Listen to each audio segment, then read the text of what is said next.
बच्चों, let's read this question. The question says which of the following statement is true. हमें बताना है इन चारों स्टेटमेंट में से करेक्ट स्टेटमेंट कौन सी है। इस क्वेश्चन को सॉल्व करने के लिए जो हमारा की कंसेप्ट यूज होगा दैट वुड बी न्यूरॉन। जो न्यूरॉन होता है उसको हम नर्व सेल भी कहते हैं, या हम ये कह सकते हैं कि नर्व सेल को ही क्या कहा जाता है, न्यूरॉन कहा जाता है। न्यूरॉन बेसिकली एक ऐसी सेल है जो कि नर्व इम्पल्स को कंडक्ट करवाने में हेल्प करती है।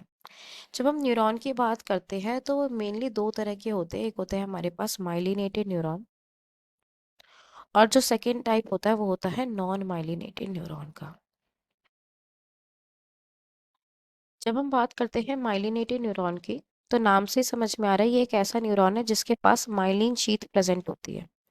जिसके ऊपर क्या प्रेजेंट होती है, माइलिन शीथ प्रेजेंट होती है। जो माइलिन शीथ होती है, बेसिकली जो माइलिन है वो इंसुलेटर की तरह एक्ट करता है। वो अपने थ्रू क्या करेगा, नर्व इम्पल्स को जो है पास होने नहीं देगा। ठीक है। तो एस तो जब हम बात करते हैं एक माइलिनेटेड न्यूरॉन की, तो मान के चलते हैं ये क्या है, हमारा एक न्यूरॉन का बेसिक स्ट्रक्चर है। उसका ये एक्सॉन है। ठीक है। ये एंडिंग्स है। ये सेल बॉडी का न्यूक्लियस है। ये साइटोप्लाज्म है। यहाँ से डेंड्राइट्स निकल रहे हैं। और यहाँ पर ये क्या दिखा रही हूँ मैं,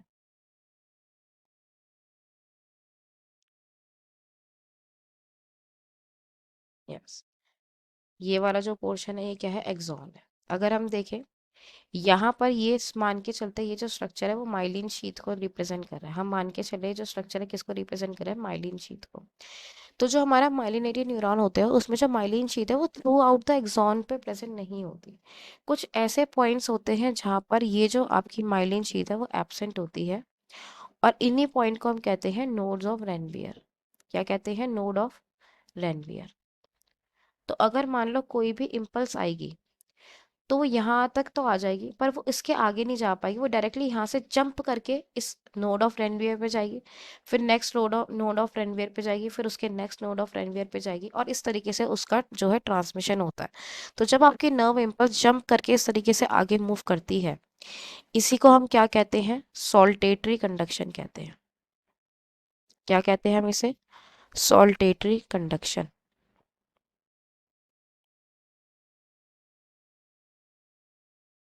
अब हम बात करते हैं नॉन माइलिनेटेड न्यूरॉन की। नाम से समझ में आ रहा है एक ऐसा न्यूरॉन जिसके अंदर माइलिन तो प्रेजेंट ही नहीं होगा। अगर माइलिन प्रेजेंट नहीं तो ऑब्वियसली कोई भी ऐसी चीज़ नहीं जो इंसुलेटर की तरह वर्क करेगी। तो जो नॉन माइलिनेटेड न्यूरॉन है उसमें बिल्कुल जैसे इलेक्ट्रिकल इम्पल्स का ट्रांसमिशन होता है, बिल्कुल वैसे ही इम्पल्स का ट्रांसमिशन हो जाता है।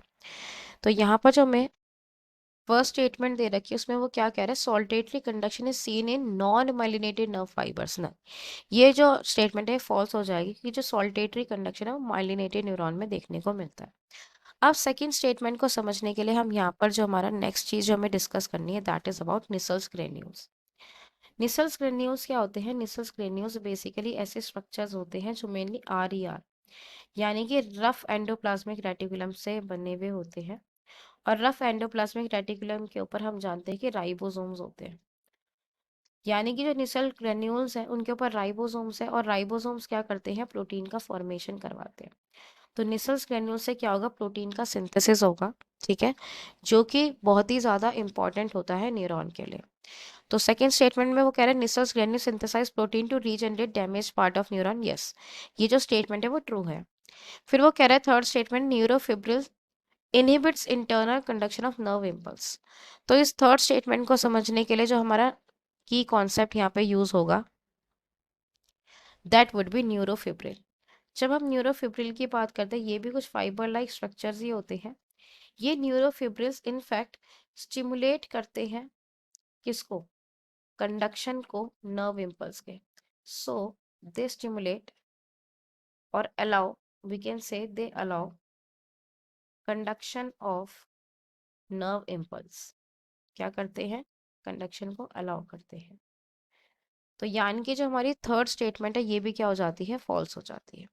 फिर वो कह रहा है लास्ट में, trigger zone triggers nerve impulse at the base of dendron. अब देखो ध्यान से सुनना, यहाँ पर जो हमारा की कॉन्सेप्ट लग रहा है वो लग रहा है हमारा ट्रिगर जोन का। किसका, ट्रिगर जोन का। Trigger zone basically axon hillock को कहते हैं, यानी कि जहां से शुरुआत होती है किसकी, एक्सॉन की।